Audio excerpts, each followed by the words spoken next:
James Buster Douglas has traveled across the globe from Ohio to Japan to be served as a meal to a lion. Tonight he fights Mike Tyson, and all odds say it won't even be a fight. On that night, Douglas is at the lowest point in his life. A month earlier, he had lost his mother back home in Ohio.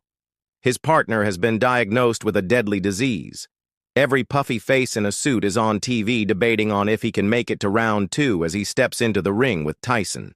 Odds are 42-1 that Douglas will be absolutely eviscerated by the undefeated heavyweight champion. The world has come to see a slaughter as the first bell rings and the crowd quiets. What they witness is a tiger who's been backed into a corner. Douglas's heavy fists land shattering blows for 10 straight rounds.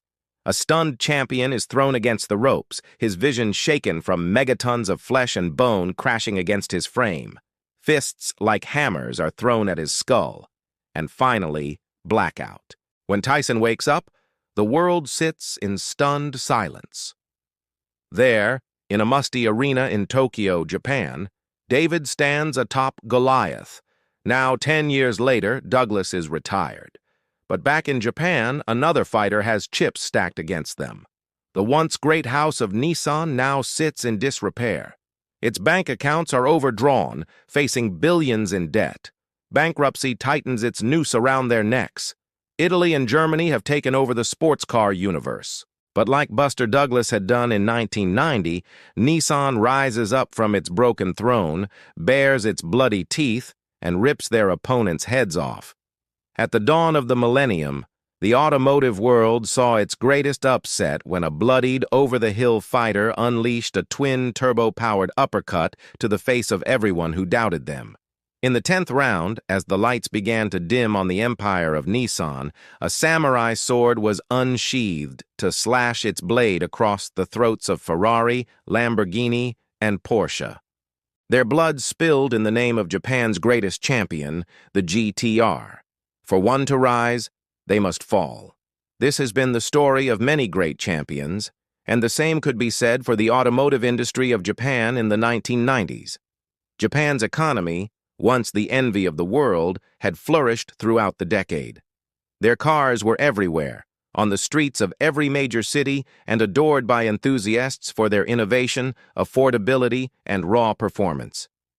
The Japanese had risen to a pinnacle that seemed insurmountable. But, as with all great empires, the decline was inevitable.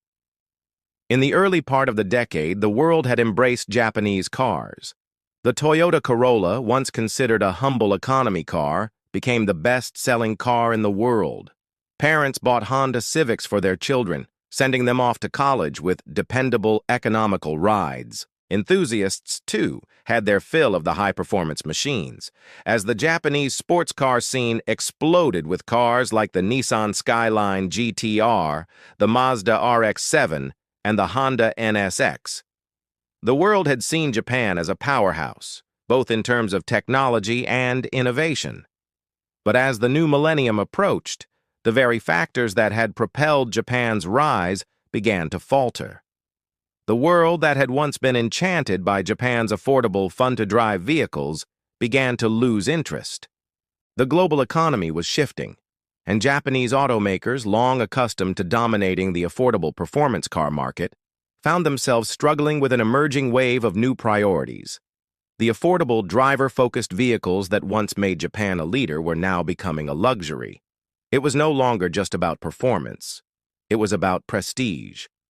The attention began to shift to Europe, where luxury brands from Italy and Germany were flexing their muscles. As the world entered the late 90s, the Japanese car manufacturers were facing a major challenge. The economy was slowing, and with it the production of sports cars. The once celebrated NSX had grown old and tired, its sales dwindling as it failed to evolve with the times. Toyota's Supra, a legend among car enthusiasts, was no longer appreciated for its potential and had seen its last production run in 1996. Nissan, once at the top of the sports car game with its iconic Z-Series, had let its flagship sports car line grow stale. The writing was on the wall. Japanese sports cars were no longer in demand. In the early 2000s, car buyers were starting to turn away from the fast, exciting machines that Japan had built its reputation on. The demand for sports cars had all but evaporated. The world was moving towards more practical, everyday cars. Even the once mighty Nissan Z, a symbol of Japan's prowess in the sports car world, was no longer competitive. The Japanese giants were losing ground in the global market, and it appeared as if the time of affordable, fun-to-drive cars was over. But as with all great stories of underdogs, there was a glimmer of hope in the darkness. Nissan, facing the possibility of bankruptcy, was forced to take drastic measures. Just like Buster Douglas, who had been written off by the world before his shocking victory over Mike Tyson, Nissan was on the brink of collapse, but determined to rise again. It had no choice but to fight back, and it would take nothing less than a revolution to make it happen. In the late 1990s, after years of financial mismanagement and a shrinking presence in the global market, Nissan made a crucial decision. In a desperate bid to save the company, they formed a partnership with Renault, the French car maker, and together they set out to revive the once proud Nissan brand. Nissan, in particular, needed something big, something that could put them back on the map. The company needed a halo car, a model that could redefine Nissan's image and prove that they still had the ability to make a world-class sports car. Enter Carlos Ghosn. In 1999, Ghosn was appointed as the CEO of Nissan. Known for his cutthroat methods, Ghosn was brought in with one mission: save Nissan. His approach was swift and decisive, cutting costs, restructuring the company, and making the hard decisions that no one else was willing to make. Over the course of a year, Ghosn's radical changes turned Nissan from a company on the brink of bankruptcy to one that was profitable once again. His strategy was bold. He had saved the company from the edge of collapse. But Ghosn knew that Nissan's resurgence needed more than just financial recovery. They needed a new vision, and that vision would come in the form of a new GT-R. Ghosn was clear about what he wanted. He didn't just want a new sports car. He wanted something that could take on the best in the world. His vision for the new GT-R was bold. It wasn't going to be a niche car just for Japan anymore. It was going to be a global supercar that would compete with the best Europe had to offer. To achieve this, Ghosn needed the right person to lead the project, someone who could create a car that would challenge the established powerhouses in the sports car world. The search for this visionary designer was a careful one. Ghosn had 3 criteria. First, the designer had to be Japanese. He believed that Nissan was a Japanese company at its core, and only a true Japanese designer could understand the tastes and sensibilities of the Japanese people. Second, the designer had to be someone who had achieved success on a global scale. Ghosn knew that Nissan's recovery would need to have a global impact, and the designer of the new G side of Nissan. Ghosn believed that, to truly revolutionize the company, Nissan needed a fresh perspective, someone who had no preconceived notions of what the company was and could come in with new ideas.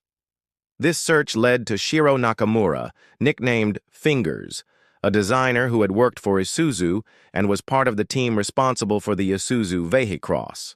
Nakamura's arrival at Nissan would change the company's design philosophy.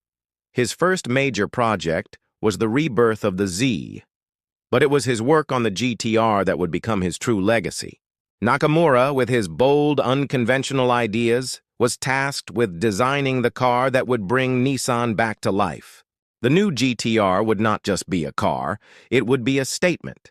It would showcase Nissan's ability to innovate, to push the boundaries of performance, and to take on the best in the world. But creating such a car wasn't easy.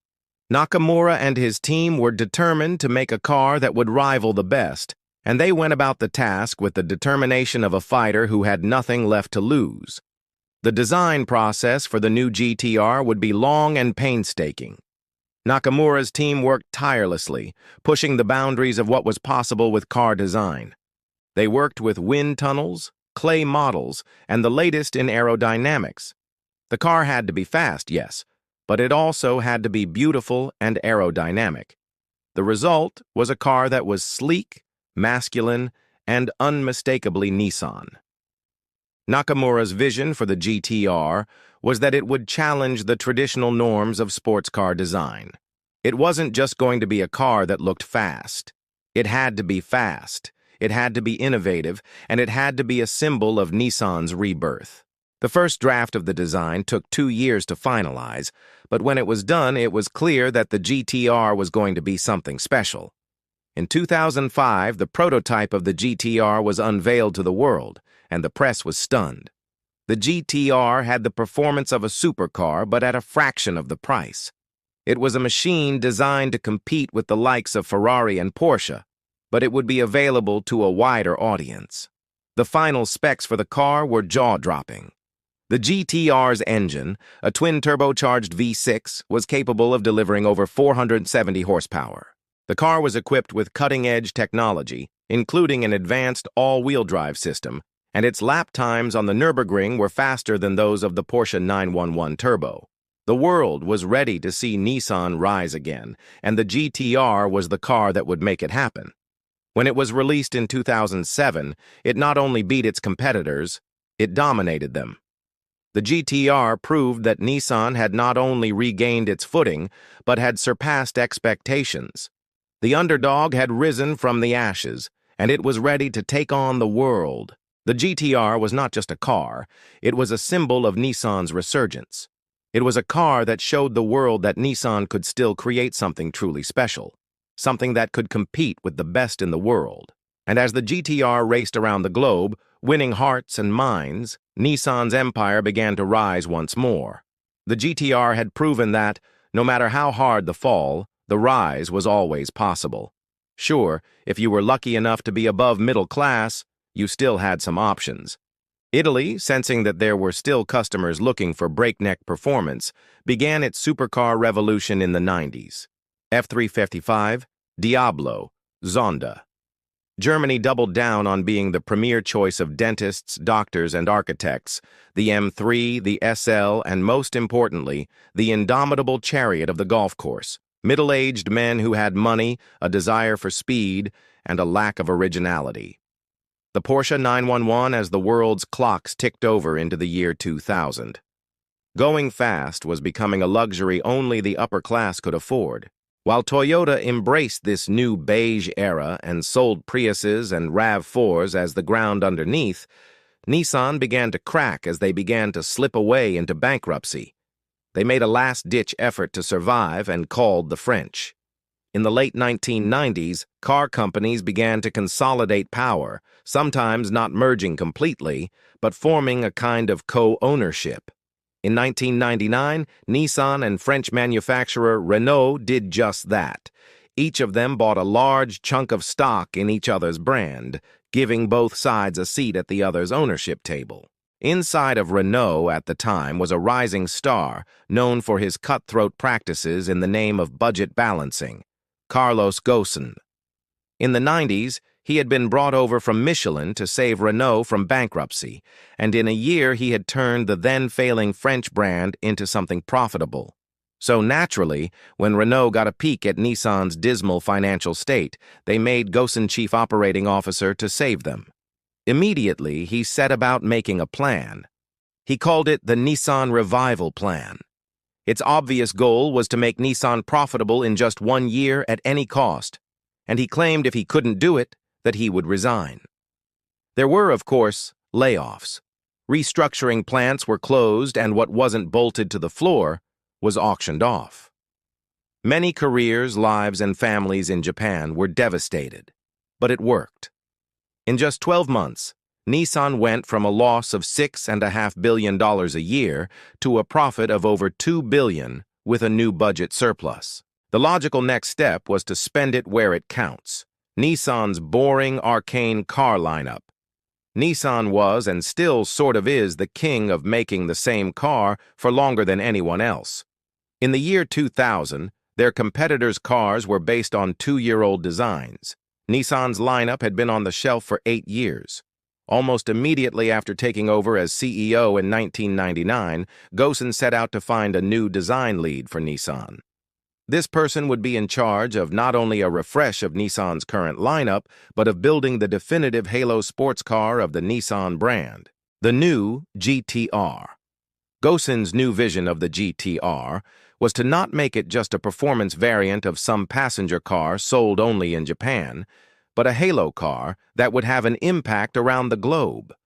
This was the most important car Nissan would make in decades. For the position of design lead, Gosen had three conditions. One, he had to be Japanese because he believed that Nissan was still a very Japanese company, and only a true Japanese designer could understand the sensibilities and tastes of the Japanese people. Two, that designer must be a global success. Gosen's plan for Nissan spans nearly every country on the planet. His new designer would need to be able to think outside of the country. And thirdly, he had to come from outside of Nissan. Gosen himself is quoted as saying, Nissan should be rebuilt by Nissan employees, but for the task of revitalizing its image, they needed a fresh eye. So you want to build fresh, exciting global designs? Where do you look? Well, obviously, one of the most successful and dominant global car makers of all time, a brand with a rich history and elegant, fast cars. You go to Isuzu. Wait, am I reading this right? It's 2001. Gosen's master plan is finally starting to take shape.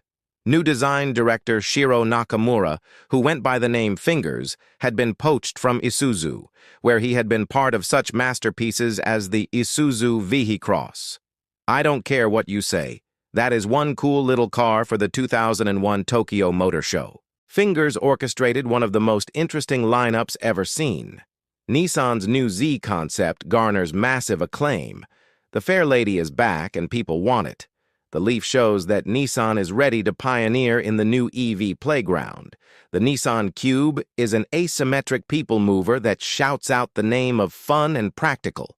And the Nails concept says that Nissan has kind of lost their mind, and among them sits the boldest statement of them all, the concept GT-R. A brutalistic slab of aluminum rumored to be perched atop Nissan's new V35 Skyline platform. Its design paid little reverence to the GT-R as that came before it, save for the four-round tail lights. Sure, this was a GT-R, but it sure as hell wasn't a Skyline. This was something new, something sleek, something masculine, a shape with the potential of being an icon. Up till now, the GT-R badge had never left the island nation of Japan, but this new glorious supercar would be sold worldwide. A GT-R for everyone. The automotive press was stunned. The outgoing R34 GT-R was a performance model of a practical Japanese sedan. This was something else. The outpouring of fanfare from their 2001 showing gave Gosen the confidence he needed to set the wheels in motion. Now all he would need was a team to hammer a blade out of the slab of aluminum. The R35 GT-R's design was a global effort. Divisions all around the world submitted concepts to Nakamura. He compiled his favorites and handed them over to Hiroshi Hasegawa, who would serve as the GT-R's chief designer. Hasegawa then tasked Hirohisa Ono with the exterior design. Its inspiration would be distinctly Japanese: Gundam, samurai, and music notes. The first draft of its design would take Ono 2 whole years to pen. Its massive blocky design was intentional. Ono decided this was not to be a pure sports car, letting air dictate the design and shape so much that it looks like everything else. No, his GT-R would be something that challenges your eyes, your mind, something unexpected, but immediately recognizable, a distinctly Japanese design. Sharp like a sword, but sweeping and graceful. Like one, the GT-R's final shape was brutal, inelegant, but ultimately incredibly beautiful.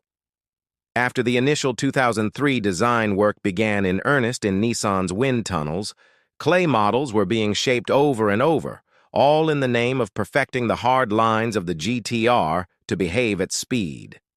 The specs laid out by Nakamura for Aero were numbers that had not yet been seen by any other sports car, but through dozens of designs, hundreds of wind tunnel tests, and endless buckets of clay, they did it. At first glance, the GT-R may look to be as smooth through the atmosphere as a delivery truck, but it is as gracious as a Porsche 911 and is glued to the road as a Ferrari.